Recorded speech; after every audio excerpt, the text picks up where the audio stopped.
Assalamualaikum warahmatullahi wabarakatuh. Salam dahsyat luar biasa. Oke, kembali lagi ke channel kami, yaitu channel MS Ethics, yang dimana channel kami ini membahas tentang kimia secara akademik maupun praktis, insya Allah. Semoga bermanfaat ya. Ya, kesempatan ini pada video ini saya akan membahas lanjutan lagi masih tentang ikatan kimia, yaitu part 4 ya, part 4, di mana part sebelumnya tentang ikatan kovalen dan part ini masih tentang ikatan kovalen. Nah, dan pada kesempatan ini yang akan kami bahas adalah ikatan kovalen rangkap. Ya, ikatan kovalen rangkap. Ya, ikatan kovalen rangkap ya. Oke, jadi sebelum saya lanjut, yang baru bergabung, saya ucapkan terima kasih jika Anda klik tombol subscribe-nya, berlangganan di channel kami, dan share juga, dan nanti silakan di komen ya, kritik dan sarannya, dan jangan juga lupa like. Oke, terima kasih. Oke, part sebelumnya kita membahas ikatan kovalen. Kita sudah tahu bahwa ikatan kovalen itu adalah ikatan antara unsur non-logam dengan unsur non-logam. Artinya, jika nanti kita dapatkan senyawa di mana di situ terdapat dalam rumus kimianya terdapat unsur yang menerima elektron berikatan dengan yang menerima elektron, berarti itu pasti ikatan kovalen atau senyawa kovalen. Berbeda dengan ion ciri-cirinya dia ada yang melepas dan ada yang menerima. Ketika kita mau cari tahu bagaimana dia supaya stabil atau mengikuti kaidah oktet, ya. Syarat jangan lupa ya, silakan ditonton lagi part sebelumnya. Atau yang baru bergabung, nonton dulu part sebelumnya, baru kita bisa nonton di part ini. Oke? Ya, kita juga sudah bahas bahwa ikatan kovalen adalah prinsipnya ikatan kovalen adalah pemakaian bersama elektron. Nah, pada kesempatan ini kita bahas ikatan rangkap ya. Terangkap. Jadi contohnya itu sempat kita kemarin mengerjakan beberapa senyawa kovalen di sini. Nah, itu senyawa NH3. Nah, sudah kita bikin ya bahwa beginilah dia struktur Lewisnya. Jadi ingat, ikatan kovalen selalu berkaitan dengan struktur Lewis. Jadi kalau ada sebuah senyawa kovalen, pasti ada struktur Lewisnya. Berbeda dengan ion ya. Itu yang perlu kita ingat dulu. Kemudian NH3 ada CO2. Nah, ini CO2 yang sempat kita gambar kemarin, ini salah satu contoh ikatan rangkap. Kenapa dikatakan rangkap? Karena misalnya coba perhatikan C di antara C dan O ini ada double garisnya ya, yang artinya ada 4 elektron, 2 dari O, 2 dari C, artinya dia 2 pasang di sini, artinya 2 garis. Nah, ini yang dimaksud dengan ikatan kovalen rangkap 2. Nah, kemudian pada ini tadi senyawa NH3 tidak ada rangkapnya, artinya ikatan kovalen tunggal semua ya, tunggal. Karena hanya terdapat 1 garis saja. Nah, ini namanya pasangan elektron ikatan ya. Dan ada 1 pasangan elektron bebas ya. Nah, sekarang kita mau bahas lebih dalam lagi dulu. Bagaimana sih ikatan kovalen rangkap? Nah, ikatan kovalen rangkap ada 2. Ada rangkap 2 dan ada rangkap 3. Hanya 2 macam saja ya. Rangkap 4 tidak ada ya. Tidak ada rangkap 4.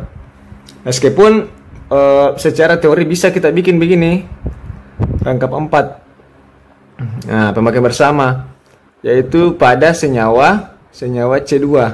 Tapi tidak didapatkan di alam ya, begini ya. Tidak ada. Jadi yang didapatkan di alam semesta itu adalah hanya ikatan kovalen rangkap 3 dan rangkap 2 dan ikatan kovalen tunggal ya, yang bukan rangkap, ikatan kovalen tunggal. Nah, contoh misalnya ada senyawa O2 ini struktur Lewisnya begini ya. O8 2 6. Jadi dia menerima 2 elektron. Nah, karena hanya 2 unsur, 2 atom. Ini 2 atom ya. Hanya 2 atom, O berarti pasti O dengan O. Nah, kita lihat O menerima 2 elektron, yang artinya O yang ini, O yang sebelah kiri harus menyiapkan 2 elektronnya.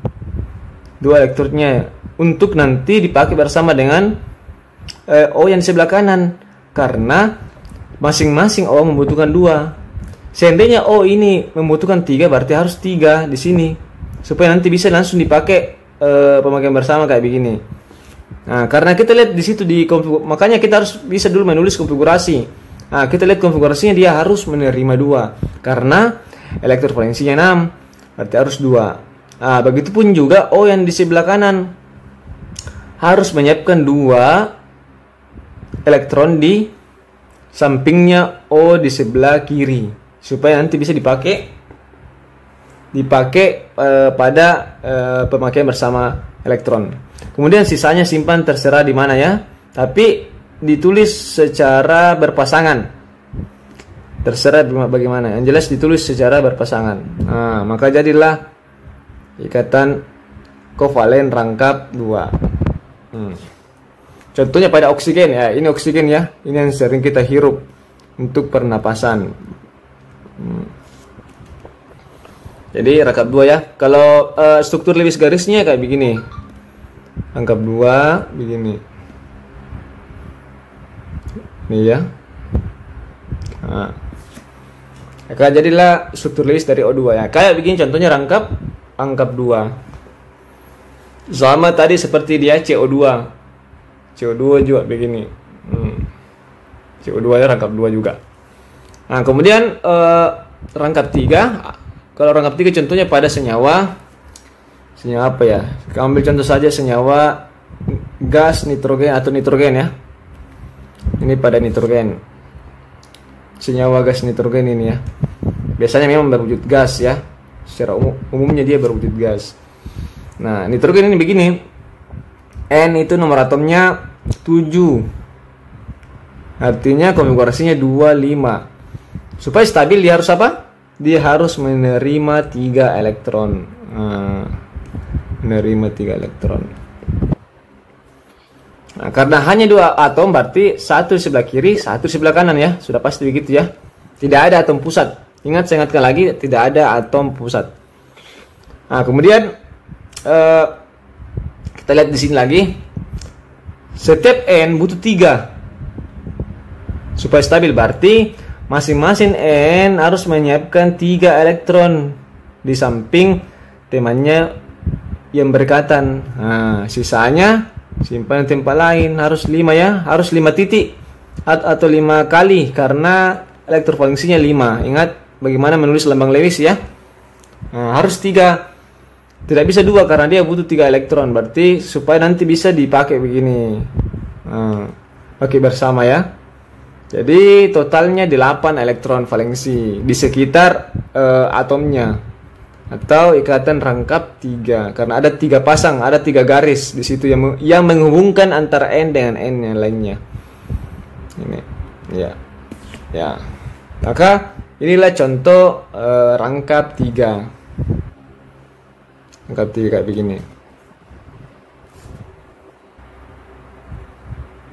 Ya, kemudian jadi kesimpulannya berdasarkan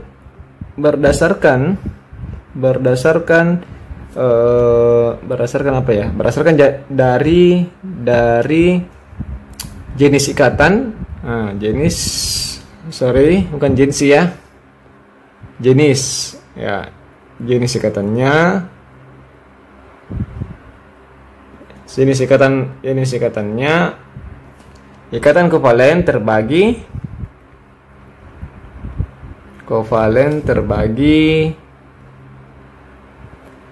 atau terdiri dari pertama ikatan kovalen tunggal, ikatan kovalen rangkap 2, dan ikatan kovalen rangkap 3. Nah, jadi ada 3 jenis ya. Ada 3 jenis ikatan kovalen berdasarkan jenis ikatannya. Ada tunggal, ada rangkap 2, dan ada rangkap 3. Jadi sampai 3 saja ya, sampai 3 saja batasnya, tidak ada rangkap 4. Oke? Nah, sekarang pembahasan selanjutnya lagi ya tentang ikatan kovalen itu adalah ya tentang penyimpangan kaidah oktet. Nah, jadi penyimpangan kaidah oktet. Kaidah oktet. Nah, maksudnya ini penyimpangan artinya tidak sesuai ya. Tidak sesuai. Nah, ini maksudnya penyimpangan. Tidak sesuai. Jadi artinya tidak sesuai kaidah oktet. Artinya terkadang ada senyawa kovalen dia tidak elektron valensinya tidak oktet, dia tidak 8, tapi dia stabil. Nah, syaratnya itu adalah terjadi pada atom pusat ya. Terjadi pada atom pusat. Jadi hanya atom pusat tertentu yang bisa melanggar kaidah oktet atau bisa tidak sesuai kaidah oktet atau bisa menyimpang dari kaidah oktet. Nah, hanya pada atom pusat. Nah, pertama syaratnya ya, jika atom pusatnya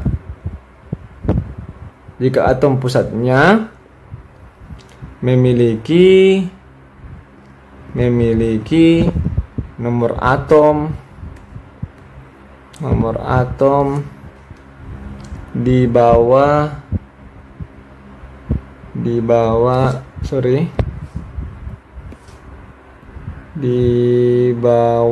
6. Nah, artinya di bawah 6 artinya dia 5K 4 3 2 1 ya. Kalau dia sebagai atom pusat ya. Jadi yang boleh melanggar kaidah oktet itu pada senyawa kovalen hanyalah atom pusat ya. Selain dari atom pusat tidak boleh melanggar, harus mengikuti kaidah kestabilan apakah oktet atau duplet. Nah, namun ada beberapa yang bisa menyimpang. Nah, yang pertama itu jika ada atom pusatnya yang memiliki nomor atom di bawah 6. Misalnya contohnya itu senyawa BCl3.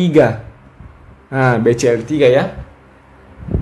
Pada BCl3 ini boron kan nomor atomnya 5. Berarti elektrovalensinya 23. Nah, sehingga lambang Lewisnya hanya 3 ya. Kemudian Cl-nya ada 3, berarti 2 8 7. Artinya Cl itu memiliki 7 elektron valensi. Nah, struktur Lewisnya ini adalah di sini karena B1 hanya satu unsur, berarti dia pasti atom pusat. Jadi kayak begini B. Nah, kemudian dia memberikan masing-masing 1 elektron kepada Cl. Nah, saya hapus saja dulu ini ya supaya tidak mengganggu.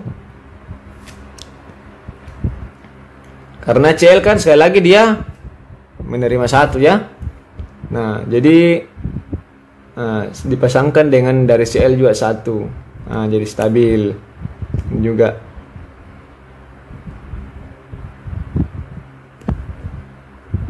Nah, banyak ya.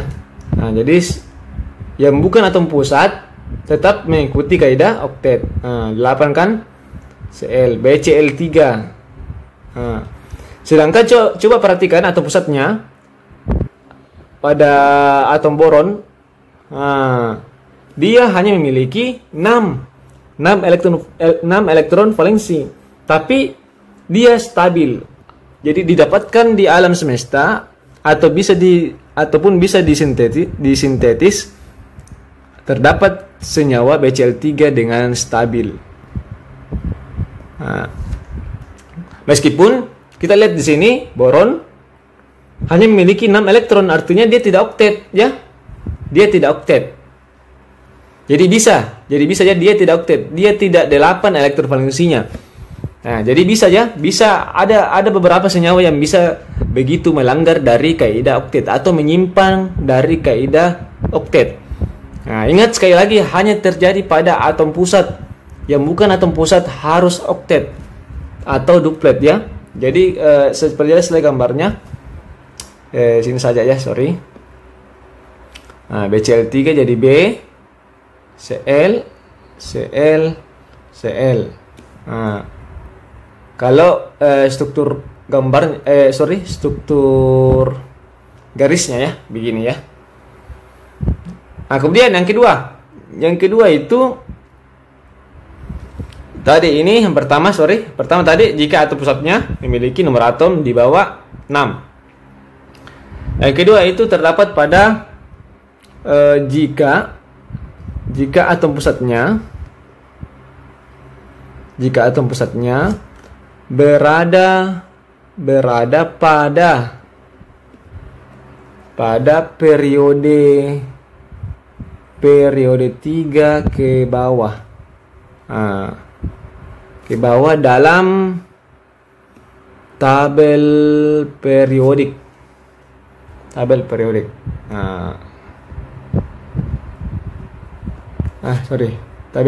ya. Periodik. Nah, ini juga bisa. Jika ada atom pusatnya berada pada periode 3 ke bawah. Masih ingat periode 3? Coba saya buka dulu ya. Tabel periodik. Periode 3 ke bawah ya. Tadi bacanya di situ periode 3 ke bawah. Buka dulu tabel periodik.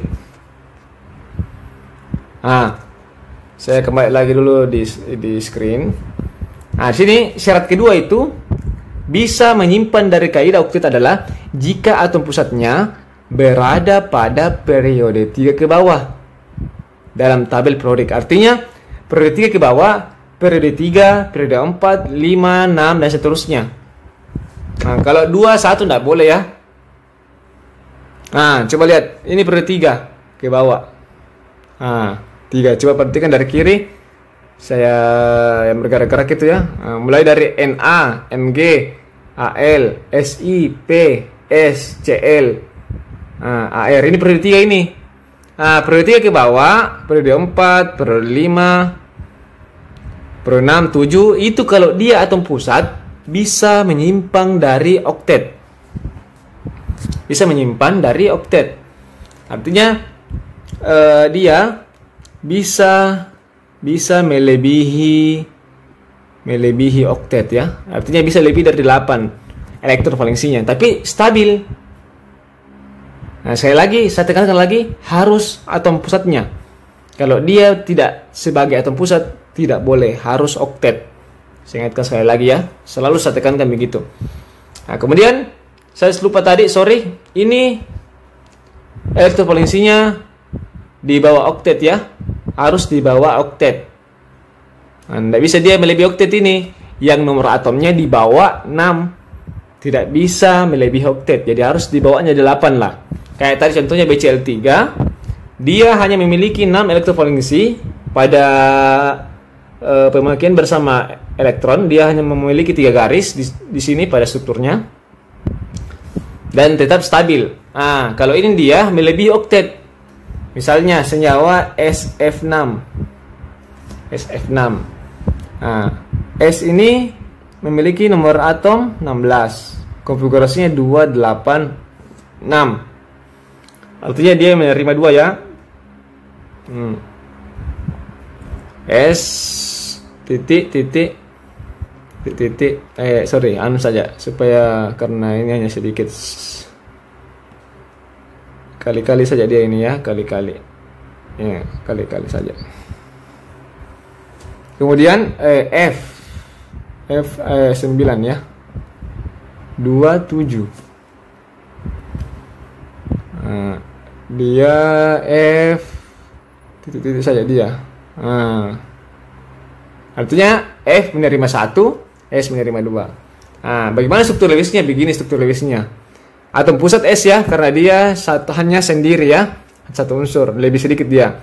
Berarti dia karena dia ada 6, F ada 6, berarti dia pas. Setiap